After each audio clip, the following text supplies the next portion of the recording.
Hi there, lovely seekers and skeptics alike. Welcome to an overview of the book of Job, the oldest book in the Bible. Ub is the Hebrew title for this book, and the name has two possible meanings. It's derived from the Hebrew word for persecution. It means persecuted one. However, scholars believe it more likely comes from an Arabic word meaning to come back or repent. If so, it may be defined repentant one, and both meanings apply to the book. What is this book about? It's about why. Why? The single most important question Job has for God is for God to explain why. Job is a story about why God lets bad things happen to good people. Job is a rich man, a very blessed man, until calamity strikes. He loses just about everything important to him. But just before this happens, we read of a little meeting that takes place in the heavens. It says, "Now there was a day when the sons of God came to present themselves before the Lord, and Satan also came among them." Job 1:6. And the story of Job is told as a poetic dialogue between several friends, including Job.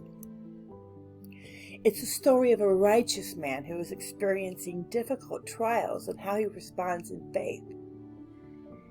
The order of the book in the New Testament is the 18th book. However, it is the oldest book written. It takes place after chapter 11 in Genesis, during the time of Abraham, but before chapter 12, before the exile in Babylon. So there's a period of time there where we believe Job takes place around 1900 BC. The author of the book is unknown. The book of Job has 42 chapters. This book is a type called wisdom, or a book of poetry.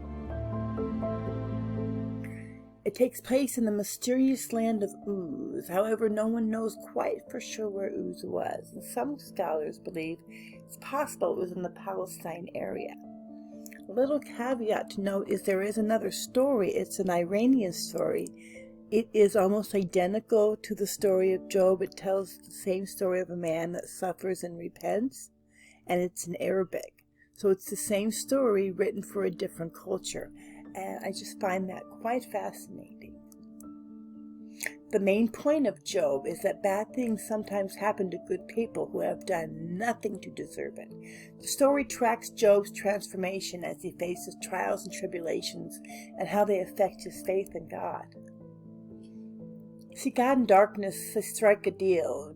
The first two chapters of Job tell us that Satan and God discuss Job. And God states there is none like Job. He basically brags about Job, how righteous he is, how faithful he is, and how much he loves God. And Satan scoffs. He's like, yeah, he suggests Job is only faithful because God has blessed him with so much.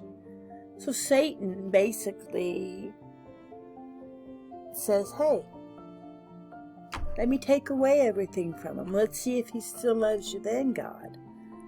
So God says, sure. God has faith in Job, I believe. God gives Satan permission to try Job's faith via different means. However, he's not permitted to kill him. So Satan then goes about going on his way and terrorizing Job. And then in chapters 3 through 39, a lot of chapters, is dense Hebrew poetry, and it's a dialogue between Job and his friends. Eliphaz, Bildad, and Zophar arrive to comfort Job in his time of despair and great affliction. Because at this point in the story, you see Job has lost everything. His wealth, his children, his health, as he suffers with boils all over his body. And we read in Job that when the friends arrive, they don't even speak for 7 days. They just lay in the dirt with Job, consoling him and suffering with him. However, Job's friends quickly become his accusers as they assess that Job must have done something. He committed some sin to warrant his afflictions. Job maintains his trust in God. Job's wife tells Job to curse God so that he can die. And Job maintained his faith in God. He complains and he demands answers for God, but he maintains his faith in God. So this part of the story goes on, and Job goes into these complaining and travailing, and so would you be too. I would be. Then God appears. So Job's wrangling on and demanding God answered him, and God speaks in Job 38 and 39. And wow, does God speak. You've got to read this. God basically swoops in and puts Job in his place. God appears to Job, and God explains that his ways are difficult for men to understand. We can't even comprehend God's ways, yet God's ways are sovereign. And he basically just lays it out for Job. You can't even understand my reasoning. And Job humbly submits to God. He realizes God's power and judgment.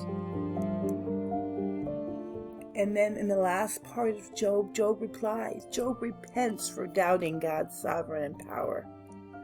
Job's friends repent for not understanding the truth about God. God forgives and restores Job and blesses him twofold in livestock, property, and children. Job lives on another 140 years of a healthy life. He is abundant and prospered. It doesn't tell us why God does this. It doesn't explain it. It doesn't give any explanation for why the suffering happens. It's just basically God's decision. Some things we're not meant to understand. And I found quite interesting. I want to read you a passage from Job. Now, most of the Old Testament, the afterlife is pretty bleak. You go down into Sheol. They didn't have much belief in afterlife like they do in the New Testament. And I read this passage in a study book, and I grabbed my Bible to look at it for myself. For now I know that my Redeemer liveth, and that he shall stand at the latter day upon the earth.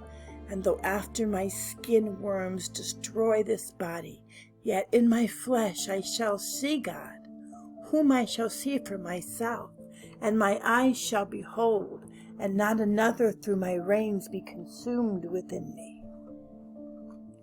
It's very interesting because it reads like a New Testament idea of the afterlife. An interesting passage that reads like a man with New Testament ideals and beliefs. Yet this came from Job. Yet nowhere else in the Old Testament do we find this attitude toward death. These words were written far before their time. I would like to encourage you to read the book of Job for yourself and be looking for my upcoming study vlog on Job. I thank you. May God bless you. And please hit like, hit subscribe with the bell, with the parentheses, with a like. It helps me out. Thanks, guys. God bless you. Till next time.